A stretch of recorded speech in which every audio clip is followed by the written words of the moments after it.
Essa aula é sobre termodinâmica. Então, antes de começar em si as leis da termodinâmica, a aplicabilidade, vou relembrar um pouquinho da última aula, que foi sobre calorimetria, para poder ficar bem claro a importância de estudar a capacidade calorífica ou capacidade térmica e o calor específico. Então, por exemplo, por que na praia de manhã, a areia está quente e a água fria. E no final da tarde, a água está quente e a areia está fria. Então, ao analisarmos, temos duas substâncias diferentes, a areia e a água. Resposta: a areia e a água do mar estão submetidas à mesma fonte de calor, recebem calor da mesma fonte, que é o Sol. Porém, elas possuem capacidades térmicas diferentes. Capacidade térmica, relembrando, quantidade de calor necessária para elevar a temperatura em 1 grau Celsius de um corpo. E o calor específico da areia é menor que o calor específico da água. Por isso, a água ela demora mais tempo para receber calor, para esquentar. Calor específico, quantidade de calor necessária para elevar em 1 grau Celsius 1 grama da substância, ou seja, tem que fornecer mais calor para aquecer a água quando comparado com a areia. A areia tem menor calor específico, por isso é necessário estudar essas propriedades, capacidade calorífica e calor específico, para poder aplicarmos no dia a dia e nos processos industriais. Então, eu coloquei uma tabela para afindarmos esse assunto, trazendo o calor específico de algumas substâncias. Acetona, areia, água, cobre. Podemos observar das substâncias apresentadas, a água tem maior calor específico. Quanto maior o calor específico de uma substância, mais calor eu vou ter que fornecer essa substância para aquecê-la.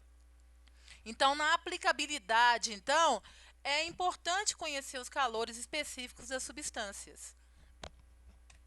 E agora começaremos, enfim, a termodinâmica. A termodinâmica, então, nós vamos tratar das relações que envolvem trabalho e calor, produzidos em processos físicos.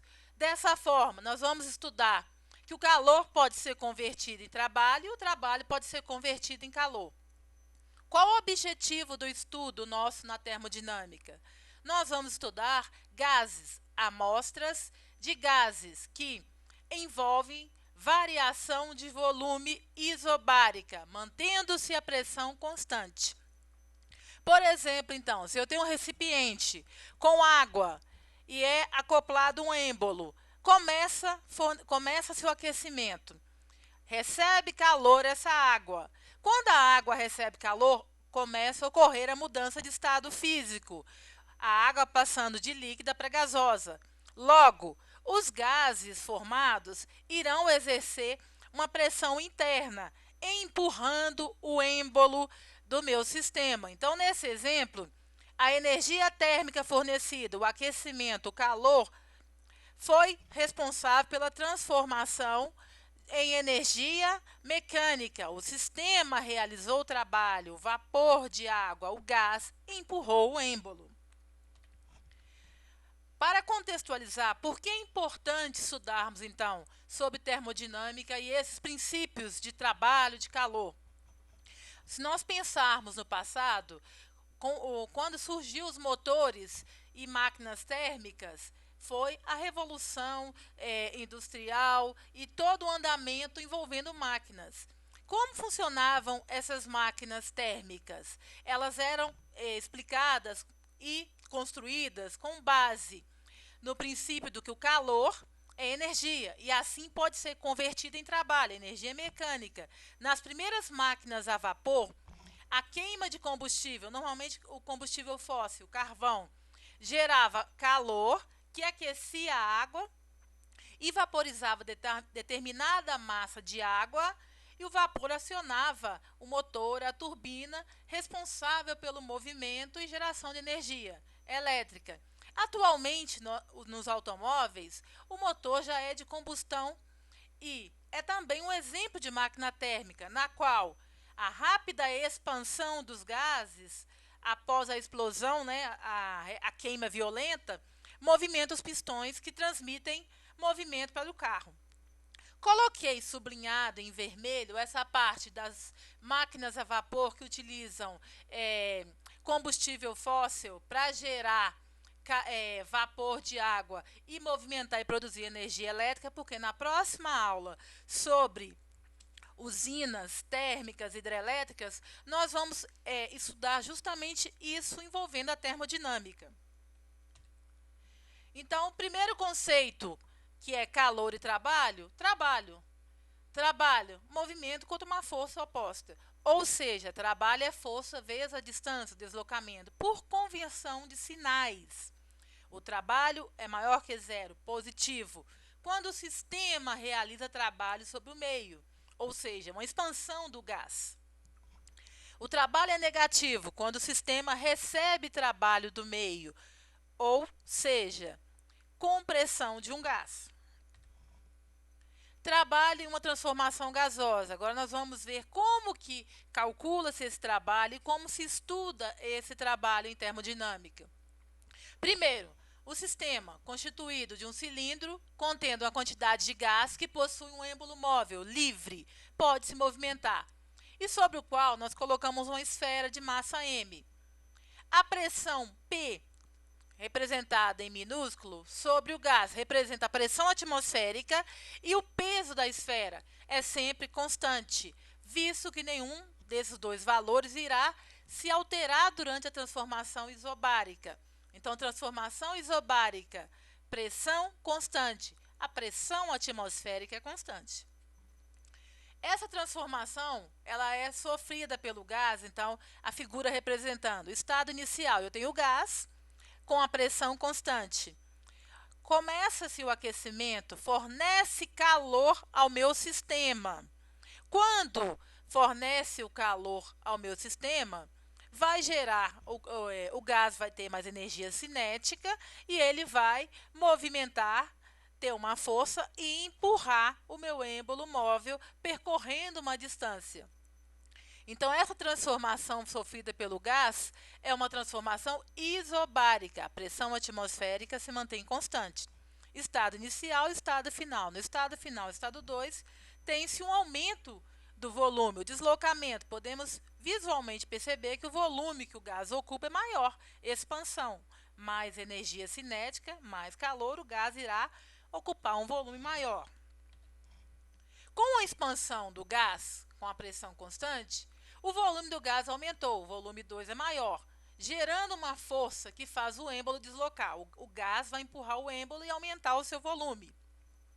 O trabalho, então, feito por essa força pelo gás, o trabalho mecânico, produz um deslocamento D quando o gás sofre a expansão. E pode ser calculado. Trabalho é força vezes deslocamento. Mas, o que é o deslocamento? Corresponde à variação do volume do gás no interior do cilindro. Então, aqui, ó, representado. Copiei novamente a figura, o estado final. O deslocamento foi um aumento do volume. Assim, a variação do volume é a área do êmbolo vezes o deslocamento, que corresponde ao volume, ao aumento do volume. Isolando, então, deslocamento é a variação do volume pela área. Assim, o trabalho de expansão, trabalho é força vezes deslocamento. Trabalho é força vezes o deslocamento, que é variação do volume sobre a área. Mas temos que a pressão P no interior do recipiente do gás, a pressão que o gás exerceu sobre o êmbolo ao empurrar o êmbolo, corresponde à razão entre a força realizada e a área a qual está sendo aplicada, ou seja, pressão, definido desde a física, é força sobre a área. Pressão é força sobre área. E temos o quê? na expressão do trabalho, a força vezes a variação do volume sobre área. Dividindo força sobre área, temos que o trabalho corresponde à pressão pela variação do volume. O que é variação de um volume? Volume final menos inicial. Podemos, então, generalizar. Na expansão, o gás realiza trabalho. A variação do volume é positiva. O volume final, V2, é maior que V1. Então, aqui a variação do volume é positiva, trabalho positivo. Na compressão, o gás sofre trabalho. O meio exerce uma força sobre o gás, reduzindo o seu volume, comprimindo. Variação do volume é negativa. Volume final, que é menor do que o volume inicial, trabalho negativo na compressão. Tudo que nós estamos falando sobre trabalho, o cálculo do trabalho, pode ser calculado ou apresentado graficamente. Então, o trabalho realizado por um gás também pode ser calculado a partir de um gráfico de pressão em função do volume. A área compreendida entre as duas retas, o gráfico de pressão por volume, a área corresponde ao trabalho realizado pelo gás. Então, um exemplo de como se calcula esse trabalho realizado por um gás graficamente. Um gás ideal está inicialmente no estado A, caracterizado por pressão no estado A, 3 vezes 10 a 5 Pascal. Volume no estado inicial, o A, 4 metros cúbicos. O gás sofre, então, uma compressão, redução do volume, de modo que o estado final é caracterizado por B. Pressão de B, 10 a 5 Pascal, diminuiu o volume. Volume de B, 1 metro cúbico, diminuiu o volume. Essa figura representa graficamente a compressão do meu gás. Calcule o trabalho realizado pelo gás. O trabalho corresponde à área do gráfico. Logo, evidenciando a área do gráfico, então, colorindo a área do gráfico, o trabalho corresponde à área desse trapézio, onde nós temos que a base maior corresponde à pressão de A, 3 vezes 10 a 5 Pascal. A base menor é a pressão de B, 10 a 5 Pascal, 1 vezes 10 a 5. E a altura corresponde à variação do volume, 3 aqui, ó. Volume final menos inicial. A altura corresponde à variação do volume. Área do trapézio, base maior mais base menor dividido por 2 vezes a altura. Logo, substituindo os valores, base menor 10 a 5, pressão de B, né? Mais base maior, pressão de A, dividido por 2 vezes 3. Calculando 4 vezes 10 a 5, dividido por 2, 2 vezes 3 vezes 10 a 5, 6 vezes 10 a 5 joules. Como o volume do gás diminuiu, o trabalho do gás é negativo. Calculamos em módulo aqui para ficar mais fácil. Volume diminuiu, mostrando que o trabalho é negativo. Em um sistema, numa máquina térmica, pode-se efetuar várias transformações onde termina-se onde começou. Ou seja, uma transformação cíclica. São processos em que o estado final coincide com o estado inicial. O trabalho realizado nesses processos é numericamente igual à área do ciclo. Consideramos o processo cíclico, a transformação de A em B, depois de B em C, de C em D e D novamente em A inicial. Calcula-se a área da transformação cíclica. E, nesse caso, essa área corresponde ao trabalho envolvido no sistema. Outro conceito que envolve trabalho, calor.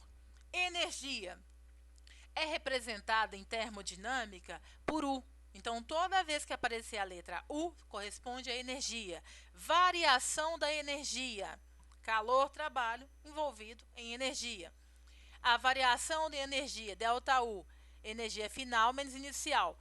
Ou seja, nós estamos trabalhando com a variação da energia interna de um sistema. onde calor e trabalho são duas formas de mudarmos a energia do sistema. Se um sistema recebe calor, sua energia tende a aumentar. Então, recebeu calor, aumenta-se a energia cinética. Mas, qual é o papel do trabalho? Para evidenciar isso, eu coloquei um exemplo prático, que é um exemplo da nossa vivência. Para que você, com seus músculos, realize um trabalho, é necessário gastar sua energia química armazenada nas células para poder efetuar um trabalho, efetuar um movimento. Logo, a realização de trabalho tende a diminuir a energia de um sistema, gastando-a. Se a variação da energia interna é igual à quantidade de calor a volume constante, QV, volume constante, significa que não há realização de trabalho nesse processo. Significa, então, que a variação de energia interna corresponde à quantidade de calor. Se a variação de energia interna de um sistema for igual ao trabalho, significa que não tem transferência de calor nesse sistema. Se a variação da energia interna ao ser medida for igual a zero, logo, a quantidade de calor é igual à quantidade de trabalho, ou seja, todo o calor trocado entre o sistema e meio foi convertido em trabalho. Então, todo o calor foi convertido em trabalho.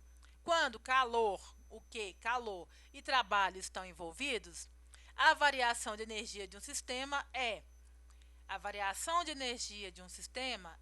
o balanço de calor mais trabalho. Essa é a primeira lei da termodinâmica. Estou falando sobre trabalho. Trabalho não relembrei porque W é a sigla em inglês de trabalho. Primeira lei da termodinâmica. A energia interna de um sistema isolado é constante, ou seja, lei da conservação da energia. A variação da energia interna corresponde ao balanço, à soma de calor mais trabalho. Assim, a energia não pode ser criada ou destruída.